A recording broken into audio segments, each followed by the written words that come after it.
આપ સર્વોને હેતપૂર્વક જય શ્રી સ્વામિનારાયણ। આજની સત્સંગ કથા વાર્તા નિજ મંદિર સાવરકુંડલા। સ્વામી શ્રી રઘુનાથ ચરણ દાસજી કૃત શ્રી હરિ ચરિત્ર ચિંતામણી ભાગ 1 ચરિત્ર કથા ભાગ 7। ગઈકાલે આપને ભાગ 6 માં બદ્રિકાશ્રમનું વર્ણન, ધર્મદેવ ભક્તિ દેવી અને ઋષિમુનિઓને દુર્વાસા ઋષિ થકી થયેલો શ્રાપ, તેમજ ધર્મદેવ ભક્તિ દેવી અને ઋષિમુનિઓએ પૃથ્વી પર જન્મ ધારણ કર્યા તે અસુરો થકી દુઃખ પામવાની કથા। પછી ધર્મ ભક્તિનું અયોધ્યામાં રહેવા જવું અને ત્યાંથી કાશીએ જવું, તેમજ પ્રયાગ ક્ષેત્રમાં જઈ સદ્ગુરુ રામાનંદ સ્વામીનો મેળાપ થવો અને તેના દ્વારા દીક્ષા ધારણ કરીને મંત્ર પ્રાપ્ત કરવા વગેરે પ્રસંગો સાંભળ્યા હતા। અને આજે આપને ધર્મ ભક્તિ ના પૂછવાથી સદ્ગુરુ શ્રી રામાનંદ સ્વામીએ પોતાના જીવન કવનનું વર્ણન કર્યું। તે પ્રસંગ ને શ્રી હરિના જન્મ તેમજ માર્કંડેય મુનિ દ્વારા થયેલ નામકરણ અને હરિપ્રસાદજીએ કરેલા અન્ય સંસ્કારોના પ્રસંગો સાંભળશું। સદ્ગુરુ શ્રી રામાનંદ સ્વામી પોતાના સ્વમુખે ધર્મ ભક્તિ સમક્ષ પોતાનું જીવન ચરિત્ર સંભળાવે છે। અયોધ્યામાં કશ્યપ ગોત્રના ઋગ્વેદી અજય નામે વિપ્ર થકી સુમતિ નામે તેમની પત્ની વિશે સંવત 1795 ના શ્રાવણ વદી 8મ ને રવિવારના રોજ પ્રાતઃકાલે જન્મ ધારણ કર્યો હતો ને પિતાશ્રીએ બ્રાહ્મણો દ્વારા પુત્રના જાત કર્મ સંસ્કાર કરાવ્યા ને તેમને ખૂબ જ દાન દીધા। પછી અમારું નામ રામ શર્મા એવું ધારણ કરાવ્યું અને 8મે વર્ષે યજ્ઞ પવિત અપાવી। તે પછી અમને તીવ્ર વૈરાગ્ય થયો, તેથી તીર્થયાત્રા કરવાનું નિમિત્ત લઈ ઘરેથી ચાલી નીકળ્યા।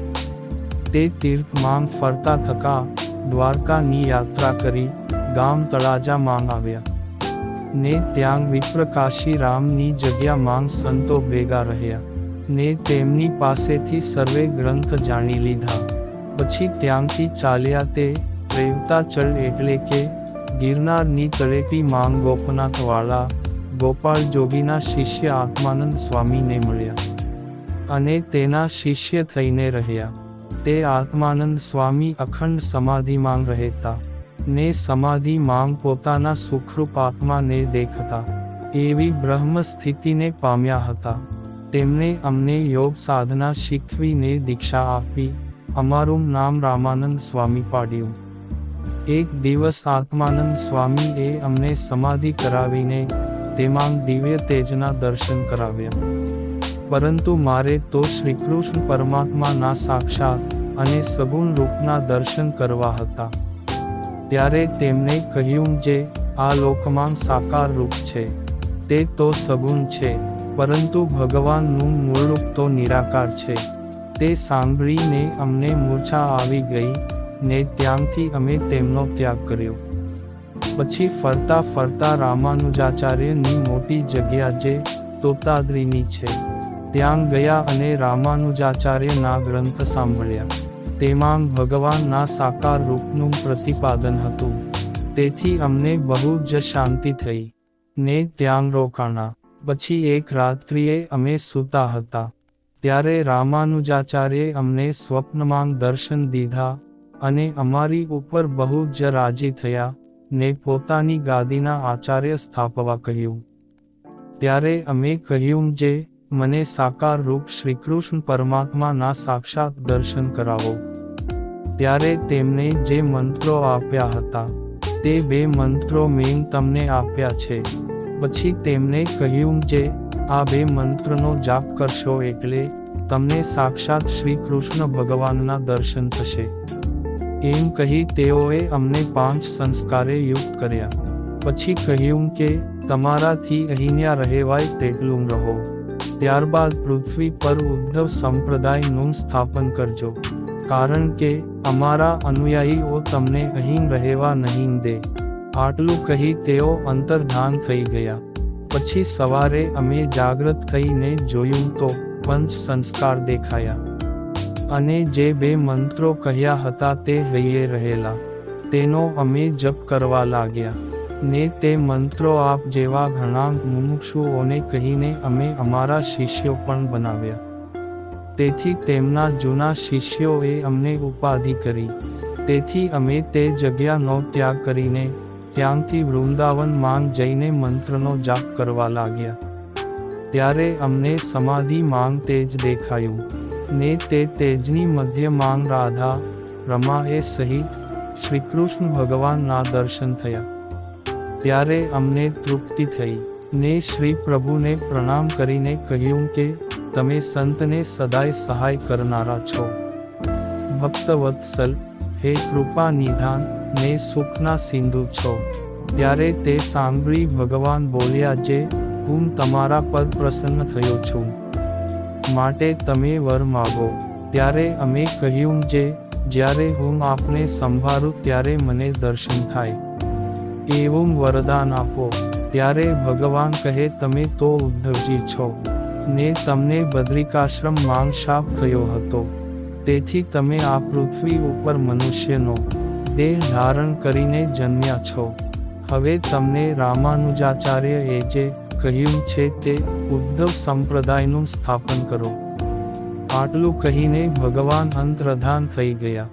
પછી અમે ત્યાં ઘણા લોકોને ઉપદેશ આપીને અમારા શિષ્ય બનાવ્યા. મેં ત્યાં મતવાદીઓને પણ જીતી લીધા. પછી ફરતા ફરતા અમે અહીં પ્રયાગ ક્ષેત્રમાં આવ્યા, તે ત્યાં તમે અમને મળ્યા. એ પ્રમાણે વાત સાંભળીને ધર્મદેવ અને ભક્તિ દેવી ખૂબ જ રાજી થયા. પછી રામાનંદ સ્વામીએ તેમને વર્ણાશ્રમના ધર્મો કહ્યા, અને કહ્યું કે ધર્મદેવ તમારે પુરુષોને અને ભક્તિ દેવી તમારે સ્ત્રીઓને અમે આપેલા મંત્રો આપી તેમને ઉપદેશ કરવો અને શિષ્યો બનાવવા, અને તમે પણ એનો જપ કરજો. તમારે ત્યાં શ્રી પુરુષોત્તમ નારાયણ અવતાર લેશે, એ વાત ભૂલશો નહીં. એ પ્રમાણે ઉપદેશ લઈને ધર્મ તથા ભક્તિ દેવી પાછા છપૈયા પોતાને ઘેર આવ્યા, ને ત્યાં ધર્મદેવે લોકોને સદઉપદેશ દેવા માંડ્યો. તેથી ઘણાએ લોકો તેમના આશ્રિત થયા. આમ ધર્મદેવના ઘર માંગ પણ સમૃદ્ધિ વધવા માંડી. એટલે અસુરો બળી ઉઠ્યા ને ભેળા થઈને ધર્મદેવના ઘરમાં ખાતર પાડીને બધી જ સમૃદ્ધિ લઈ ગયા. તેથી ધર્મદેવ સાવ નિર્ધન થઈ ગયા. ત્યારે છપૈયા ગામનો ત્યાગ કરીને પાછા અયોધ્યા માંગ પોતાના મકાને બરહટ્ટાપુરમાં જઈને રહ્યા. તો ત્યાં પણ દૈત્યોએ તેઓને દુઃખ દેવા માંડ્યું. પછી ભક્તિ દેવીએ ખૂબ વિલાપ કર્યો.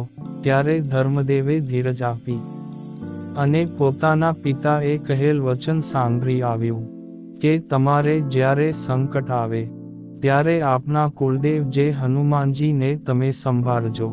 પછી હનુમાન ગઢીમાં જઈને હનુમાનજીને પ્રાર્થના કરી. ત્યારે હનુમાનજીએ દર્શન દીધું અને કહ્યું જે તમે મને વહેલો કેમ ન સંભાળ્યો. હવે તમે બેઉ દંપતી અહીંથી વૃંદાવનમાં જાઓ, ત્યાં તમારી સાથે જે ઋષિઓએ દેહ ધર્યો છે તે પણ તમને મળશે. એમ કહી હનુમાનજી અંતર્ધાન થઈ ગયા. પછી ધર્મ અને ભક્તિ ત્યાંથી વૃંદાવનમાં ગયા. ત્યાં યમુનાજીને કાંઠે સર્વે ઋષિઓ પણ મળ્યા, ને ઓળખાણ પડી જે આ તો સર્વે એ જ ઋષિઓ છે જે બદ્રિકાશ્રમમાં હતા.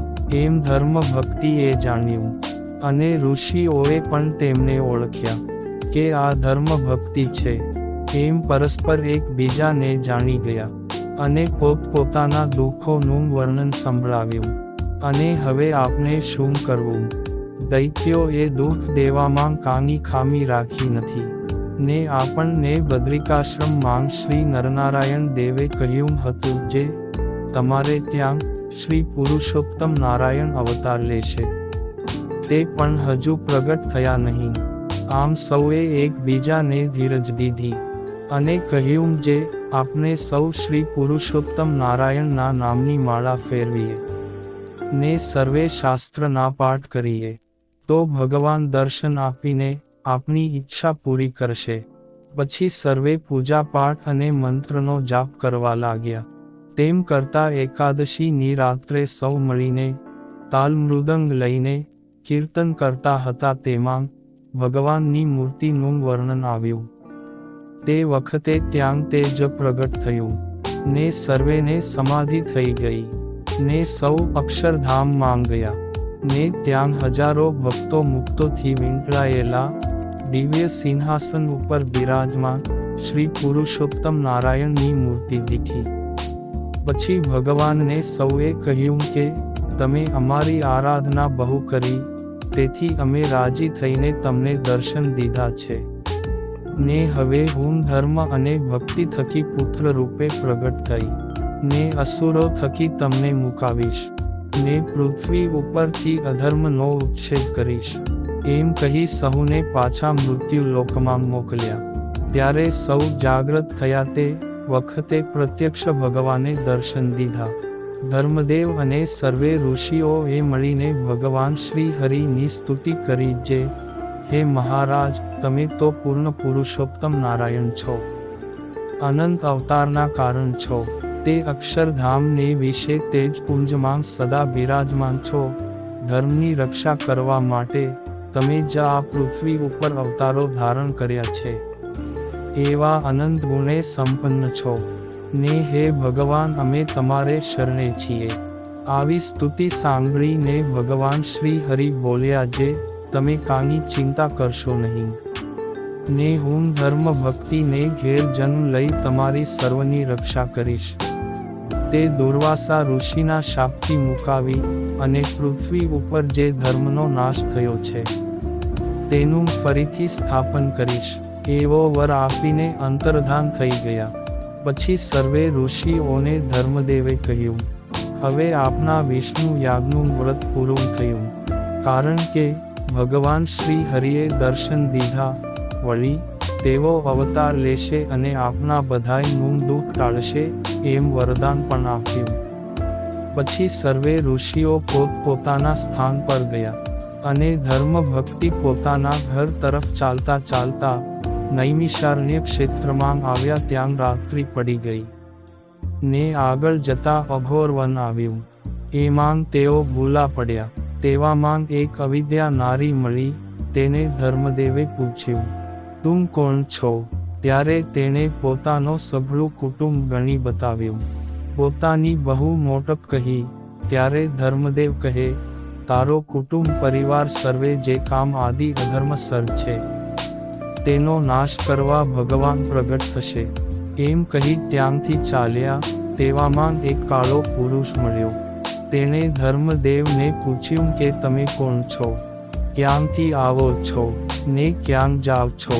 ત્યારે ધર્મદેવે બોલવાઈને ભગવાન પ્રગટ થવાની વાત તેને કહી. ત્યારે તે બળી ઉઠ્યો અને બોલ્યો કે તમારે ત્યાં જે અવતાર લેશે તે હથિયાર ધારણ નહીં કરે ને હથિયાર ધાર્યા વિના અસુરો નહીં મરે. એટલું કહીને તે અંતર્ધાન થઈ ગયો. પછી ધર્મદેવ અને ભક્તિ અતિશય પસ્તાવો કરવા લાગ્યા કે આપણો સઘળો મનોરથ ખોટો થઈ ગયો. પછી એ વિઘ્નને ટાળવા માટે ગણપતિના મંત્રનો જાપ કરવા લાગ્યા. તેવામાં ત્યાં હનુમાનજીએ દર્શન દીધા અને કહ્યું કે તમે શિવને ચિંતા કરો છો.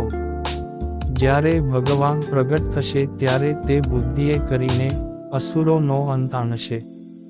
તેમને હથિયાર ધારણ કરવાની કોઈ જરૂર નથી. એટલું કહી તેઓ અંતર્ધાન થઈ ગયા. પછી ધર્મ ભક્તિ ત્યાંથી ચાલીને રાજી થયા થકા પોતાને ઘેર ગયા. હનુમાનજીએ દર્શન દીધા પછી જે શત્રુઓ હતા તે મિત્રો થવા લાગ્યા ને સર્વે દુઃખ હતું તે ટળી ગયું. તે સઘળો ભગવાનનો પ્રતાપ છે એમ ધર્મ ભક્તિએ મનમાં ધાર્યું. આમ જીવોના કલ્યાણ માટે ભગવાને અવતાર લેવાની ઈચ્છા કરી. તેથી ધર્મદેવના હૃદય કમળને વિશે આવીને નિવાસ કર્યો. તેથી ધર્મદેવના શરીરનું તેજ પણ અતિશય વધી ગયું. ત્યારે ગામના લોકોએ જાણ્યું જે આમના શરીરમાં હરિએ પ્રવેશ કર્યો છે. તેથી તેમને સર્વે હરિપ્રસાદ નામે બોલાવવા લાગ્યા. પછી ધર્મદેવ થકી ભગવાને ભક્તિને વિશે પ્રવેશ કર્યો. તેથી તે સૂર્ય સમાન કાંતિવાળા થઈ શોભવા લાગ્યા. તેને 10 માસ વીતી ગયા પછી ભક્તિ માતા થકી અક્ષરધામના અધિપતિ પુરુષોત્તમ નારાયણ સંવત 1837ના ચૈત્ર સુધી નવમીની 10 ઘડી રાત્રિ થઈ ત્યારે પ્રગટ થયા. તે સમયે હરિપ્રસાદજીના ઘરને વિશે મોટો ઉત્સવ થવા લાગ્યો અને ઇન્દ્રાદિક દેવો આવીને જય જયકાર શબ્દ કરી દુદુંબી વગાડવા લાગ્યા અને પુષ્પની વૃષ્ટિ કરી તેમજ અપ્સરાઓએ ગંધર્વ સહિત નૃત્ય ગાન કર્યું અને મુનિઓ આશીર્વાદ દેવા લાગ્યા ને તે સમયે દેવતાઓ અને સાધુઓના મન અતિશય પ્રસન્ન થઈ ગયા અને અસુરોના મન અતિશય બળવા લાગ્યા. ગામમાં રહેનારી જે સ્ત્રીઓ મંગળ ગાવા લાગી તથા બાળરૂપ એવા શ્રી હરિ તેમને આશીર્વાદ દેવા લાગી. તે સમયે મંદ શીતળ અને સુગંધીમાન એવો વાયુ વાતો હતો ને તારાના ગણે સહિત આકાશ અતિશય નિર્મળ હતું. પછી હરિપ્રસાદજી એ બ્રાહ્મણ પાસે પોતાના પુત્રનું જાત કર્મ યથાવિધિ કરાવ્યું ને બ્રાહ્મણોને ઘણા પ્રકારના દાન આપ્યા. જન્મ પછી છઠ્ઠા દિવસે કોટરા કૃત્યા આદિક બાળગ્રહ તે બાળક એવા શ્રીહરિને મારવા માટે આવ્યા. તેમને ભગવાને પોતાની દ્રષ્ટિ માત્રથી ભગાડી મૂક્યા અને શ્રી હરિ 3 માસને 11 દિવસના થયા ત્યારે માર્કંડે ઋષિ બ્રાહ્મણને વેશે ત્યાં આવ્યા. ત્યારે હરિપ્રસાદજી એ તેમને ઘેર બોલાવીને ઘણું જ સન્માન કર્યું અને તેઓ જ્યોતિષ શાસ્ત્ર જાણતા હોવાથી પોતાના પુત્રના નામકરણ સંસ્કાર કરવાનું કહ્યું. ત્યારે ઋષિ રાજી થઈને બોલ્યા કે આ તમારા પુત્ર તમારી સર્વે આપદાને હરશે તેથી હરિ કહેવાશે ને કર્ક રાશિને વિશે એમનો જન્મ છે. વળી તમારા પુત્રના દેહનો રંગ કૃષ્ણ વર્ણ હોવાથી એક નામ કૃષ્ણ પડશે ને આ બંને નામ નોખા નોખા છે. તે ભેગા કરી હરિકૃષ્ણ એવો ત્રીજું નામ પણ થશે અને આ તમારા પુત્ર ત્યાગ જ્ઞાન તપ ધર્મ અને યોગ એ 5 ગુણે કરીને શિવજી સમાન થશે. માટે નીલકંઠ એવે નામે પણ લોકો તેમને ઓળખશે અને તેના હાથમાં પદ્મનું ચિહ્ન છે તથા પગને વિશે વજ્ર ઉધ્રુરેખા તથા કમળ આદિ 16 ચિહ્નો છે. તેથી તેઓ લક્ષાવધિ મનુષ્યના નિયંતા થશે અને તમારા પુત્ર તે અનંત કલ્યાણકારી ગુણે યુક્ત થશે ને તમારી સમગ્ર કષ્ટ થકી રક્ષા કરશે. એમ કહીને વિરામ પામ્યા. એવા જે માર્કંડે ઋષિ તેમને હરિપ્રસાદજી એ ઘણી દક્ષિણાઓ આપી અને ભારે ભારે વસ્ત્રે સહિત આભૂષણો આપ્યા અને પોતાના પુત્રમાં રહેલા ગુણો સાંભળી પોતે ખૂબ જ પ્રસન્ન થયા. પછી શ્રી હરિ પોતાની બાળ લીલા એ કરીને માતા પિતા તથા બીજા જે સંબંધીજન તેમને બહુ આનંદ ઉપજાવતા થકા ચંદ્રની પેઠે વૃદ્ધિ પામવાને લાગ્યા. પછી હરિપ્રસાદજી એ પોતાના પુત્રને 5મે મહિને પૃથ્વી પર બેસાડ્યા ને 6ઠે મહિને અન્નપ્રાશન સંસ્કાર પણ કર્યો ને 7મે મહિને કાન વિંધાવ્યા. આમ સદ્ગુરુ શ્રી રામાનંદ સ્વામીનું જીવન ચરિત્ર તેમજ ભગવાન શ્રી હરિના જન્મની કથા આપને સાંભળી અને શ્રી હરિના બાળ ચરિત્રોની કથા હવે પછીના ભાગમાં સાંભળશું. આપ સર્વોને હેતપૂર્વક જય શ્રી સ્વામિનારાયણ.